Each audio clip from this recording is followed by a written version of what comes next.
Welcome to steno dictation. Dictation 5 second बाद शुरू होगा। स्टार्ट। यह अच्छा है कि पश्चिम बंगाल की नई भाजपा सरकार पहले दिन से ही राज्य के हालात सुधारने वाले एक के बाद एक ठोस फैसले लगातार ले रही है। ऐसा समय की मांग भी है क्योंकि ममता बनर्जी ने अपने 15 साल के शासन में कई मोर्चों पर राज्य को एक तरह से पटरी से उतारने का काम किया था। इसे देखते हुए शुभेंदु सरकार के लिए यह आवश्यक है कि वह तेजी के साथ निर्णायक फैसले ले।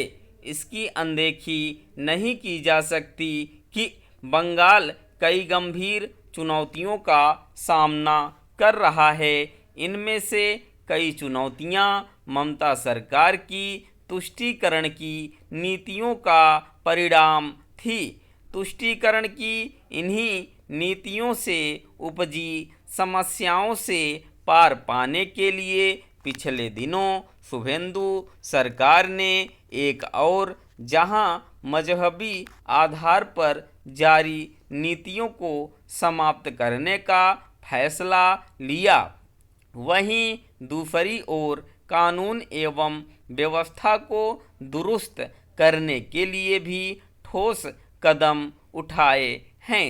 इसी सिलसिले में उसकी ओर से बंगाल में रह रहे बांग्लादेशी घुसपैठियों को चिन्हित करने और उन्हें निकालने के लिए जो कदम उठाने शुरू किए हैं उनकी सराहना की जानी चाहिए। इन कदमों के तहत घुसपैठियों की पहचान कर उन्हें हिरासत केंद्र में रखा जाएगा। इसके लिए सभी जिलों में हिरासत केंद्र बनाए जा रहे हैं।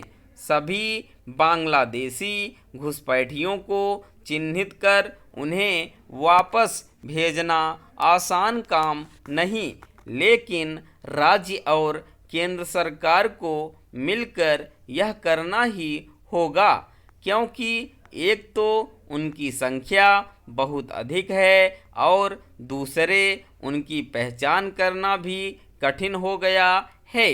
इसका कारण यह है कि तमाम घुसपैठिए फर्जी पहचान पत्र हासिल कर बंगाल के मतदाता बन चुके हैं। इसकी अनदेखी नहीं की जा सकती कि मतदाता बने ये बांग्लादेशी घुसपैठिए राज्य के कई चुनाव क्षेत्रों के परिणाम को प्रभावित करने में उसी तरह समर्थ हो गए थे जैसे कि असम में हो गए थे। बांग्लादेशी घुसपैठियों को वापस भेजने के अभियान को सुगम बनाने के लिए भारत सरकार को बांग्लादेश सरकार से भी संपर्क संवाद करना होगा।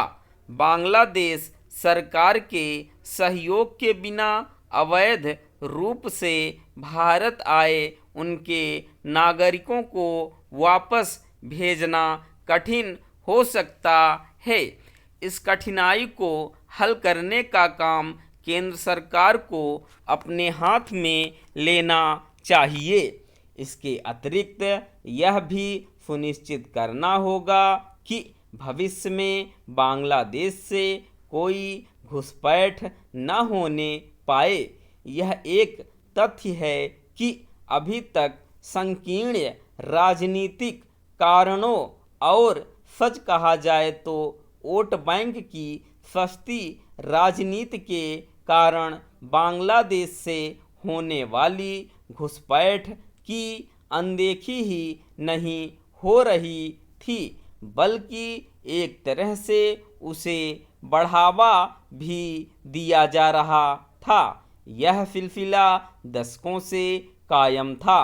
दुर्भाग्य से ममता बनर्जी ने भी इस सिलसिले पर विराम नहीं लगाया। उल्टे वह घुसपैठियों के समर्थन में आ खड़ी हुई थीं। स्टॉप।